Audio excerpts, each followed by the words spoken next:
नमस्कार साथियों, आज हम राजस्थान लोक सेवा आयोग के बारे में चर्चा करेंगे। राजस्थान लोक सेवा आयोग एक संवैधानिक संस्था है और इसका उल्लेख संविधान में कहाँ किया गया है? अनुच्छेद 315 में।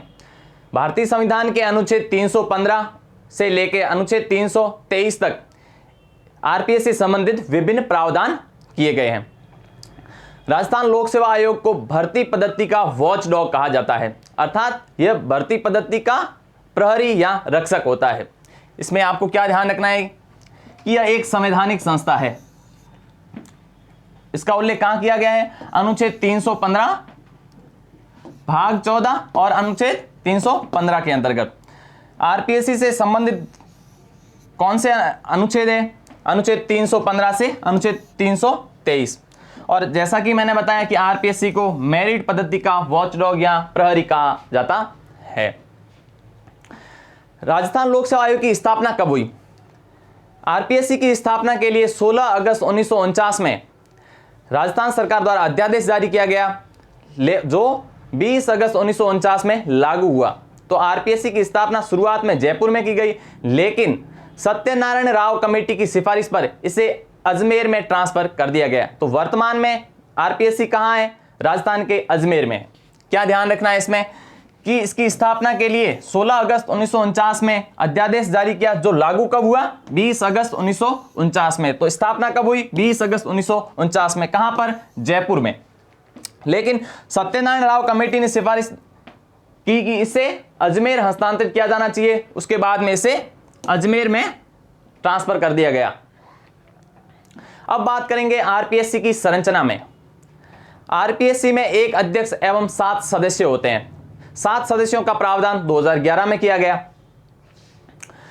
एक आरपीएससी के अध्यक्ष एवं सदस्यों की नियुक्ति कौन करता है? अनुच्छेद 316 के तहत एक राज्यपाल ही इनकी नियुक्ति करता है। इसमें क्या ध्यान रखना है कि आरपीएससी के संगठन में एक अध्यक्ष और 7 सदस्य होते हैं। 7 सदस्यों का प्रावधान कब किया गया? 2011 में।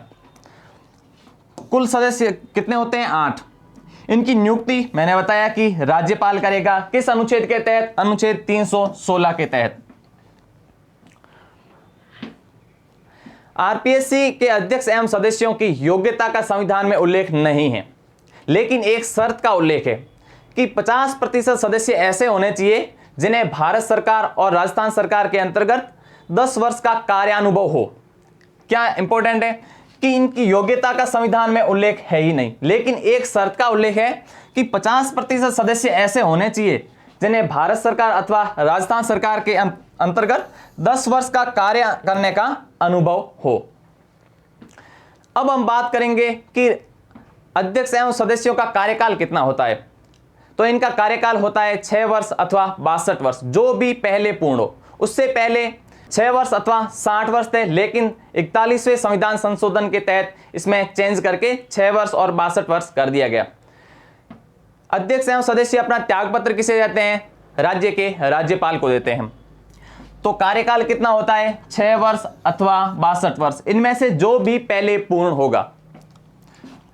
लेकिन ये 41वें संविधान संशोधन के तहत किया गया। पहले इनका कार्यकाल कितना होता था? 6 वर्ष अथवा 60 वर्ष, जो भी पहले पूर्ण हो।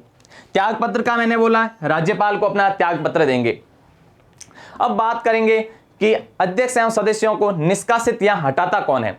इनकी नियुक्ति राज्यपाल करता है, लेकिन इसे केवल राष्ट्रपति ही हटा सकता है। किसके समान? यूपीएससी के अध्यक्ष एवं सदस्यों के समान। तो कौन कौन से वे आधार हैं जिनके आधार पर राष्ट्रपति इन्हें हटा सकता है? पहला है कदाचार। कदाचार के मामले में राष्ट्रपति को यह मामला सर्वोच्च न्यायालय को सौंपना होगा और सर्वोच्च न्यायालय द्वारा दी गई राय राष्ट्रपति के लिए बाध्यकारी होगी। और कौन से आधार है? और है दिवालियापन, पद का दुरुपयोग, लाभ का पद और अध्यक्ष एवं सदस्यों की शारीरिक एवं मानसिक अक्षमता। इसमें क्या ध्यान रखना है कि अध्यक्ष एवं सदस्यों को हटा केवल राष्ट्रपति ही सकता है। किनके समान हटाएगा? यूपीएससी के अध्यक्ष एवं सदस्यों के समान ही हटाएगा। तो वे कौन से आधार हैं जिन पर? पहला है कदाचार। कदाचार के मामले में मैंने बताया कि यह मामला राष्ट्रपति उच्चतम न्यायालय को सौंपेगा और उच्चतम न्यायालय द्वारा इस संबंध में दी गई सलाह राष्ट्रपति के लिए बाध्यकारी होगी। और कौन सा आधार है? पद का दुरुपयोग हो सकता है और लाभ का पद ग्रहण कर लिया हो, तो भी उन्हें हटाया जा सकता है। दिवालियापन हो गया हो और मानसिक एवं शारीरिक अक्षमता या अयोग्यता होने पर भी राष्ट्रपति उन्हें निष्कासित कर सकता है। अब बात करेंगे उन्हें उनकी सेवा शर्तें, निलंबन और वेतन भत्तों की। आरपीएससी के अध्यक्ष एवं सदस्यों की निलंबन राज्यपाल करता है। उन्हें हटाता भले ही राष्ट्रपति हो, लेकिन जब तक उन्हें हटाने के प्रावधान चल रहा हो या जांच चल रही हो तब तक राज्यपाल उन्हें निलंबित कर सकता है। अगर उनके वेतन भत्तों की बात करें तो उनका अध्यक्ष का वेतन होता है 2,25,000 प्रति माह एवं सदस्यों का वेतन होता है 2,15,000 प्रति माह। इसमें क्या ध्यान रखना है कि निलंबन राज्यपाल करता है। किस अनुच्छेद के अंतर्गत? अनुच्छेद 317 के अंतर्गत।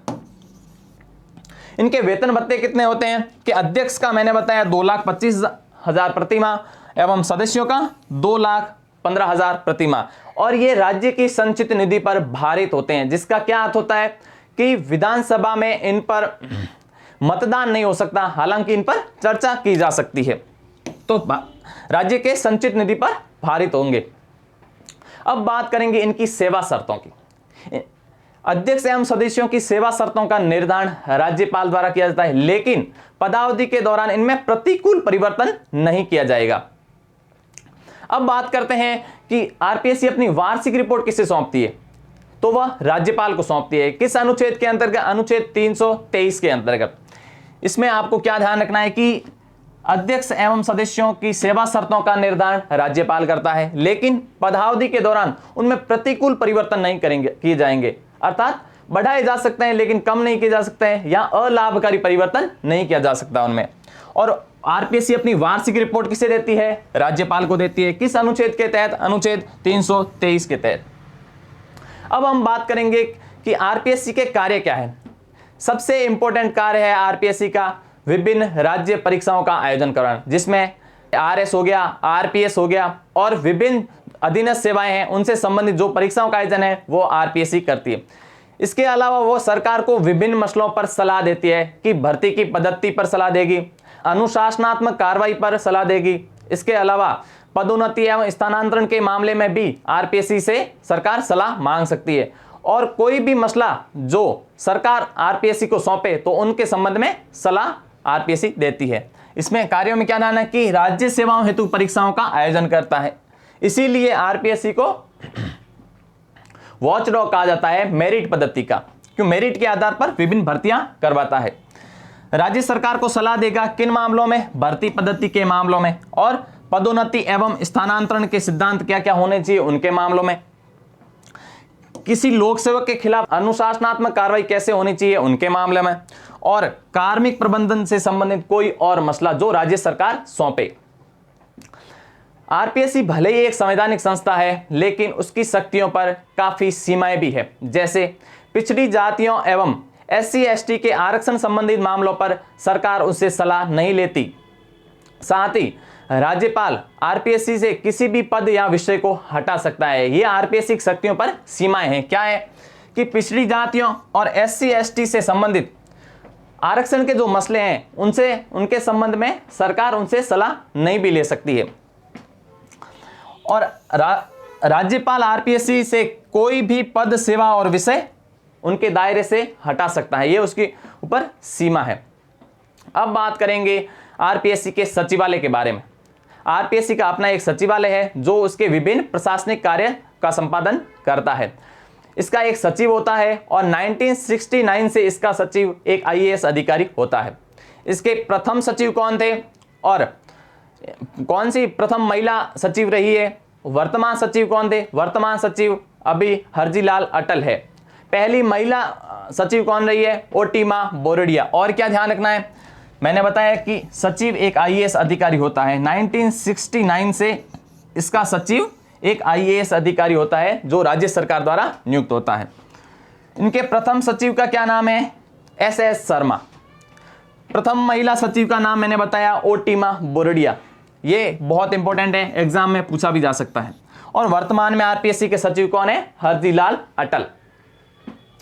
अब हम आरपीएससी से संबंधित इंपॉर्टेंट फैक्ट्स को देखेंगे, जैसे कि इसके प्रथम अध्यक्ष कौन थे, सर्वाधिक कार्यकाल किनका रहा, न्यूनतम कार्यकाल किसका रहा, ऐसे कौन से अध्यक्ष थे जो आरपीएससी के सचिव भी रहे हैं? इनके संबंध में आरपीएससी के प्रथम अध्यक्ष रहे ए.के. घोष, जो राजस्थान हाईकोर्ट के मुख्य न्यायाधीश भी थे। और क्या मैंने बताया कि प्रथम अध्यक्ष कौन थे? ए.के. घोष, जो कि राजस्थान के मुख्य न्यायाधीश रहे हैं। फिर प्रथम पूर्णकालिक अध्यक्ष कौन रहे हैं? एस.सी. त्रिपाठी। इसी तरह सर्वाधिक कार्यकाल किनका रहा है? डी.एस. तिवारी का अध्यक्ष के रूप में। न्यूनतम कार्यकाल पी.एस. यादव का रहा अध्यक्ष के रूप में। और प्रथम कार्यवाहक अध्यक्ष कौन थे? एल.एल. जोशी। इसी तरह ऐसे कौन से अध्यक्ष थे जो आरपीएससी के सचिव भी रहे हैं? एन.के. बैरवा। ये भी एग्जाम्स में पूछा गया है फैक्ट्स, ये आपको ध्यान रखना है। आरपीएससी के ऐसे कौन से सदस्य थे जो लोकसभा के सदस्य रहे हैं? कौन थे? धुलेश्वर मीणा। नेक्स्ट हम देखेंगे ऐसे कौन से अध्यक्ष रहे हैं जो लोकसभा के सदस्य रहे हैं? सी.आर. चौधरी अध्यक्ष। पहले बात की हमने सदस्य, वो धुलेश्वर मीणा थे, और ये आरपीएससी के अध्यक्ष जो लोकसभा के सदस्य रहे हैं सी.आर. चौधरी। राजस्थान सरकार के मुख्य सचिव जो आरपीएससी के सदस्य रहे हैं सांवलदान उज्जवल। और आरपीएससी के ऐसे सदस्य जो विधानसभा अध्यक्ष रहे हैं एन.एल. जैन। इसी तरह आरपीएससी की महिला सदस्य जो यूपीएससी में भी मेंबर रही है, यह भी एग्जाम पूछा गया है। ऐसी दो थी, कांता खतूरिया और श्रीमती प्रकाशवती शर्मा। कांता खतूरिया एवं श्रीमती प्रकाशवती शर्मा ऐसी सदस्य थी जो यूपीएससी में भी मेंबर रही है। आरपीएससी के इस टॉपिक में इतना ही। आप इसे लाइक करें, सब्सक्राइब करें। Thank you.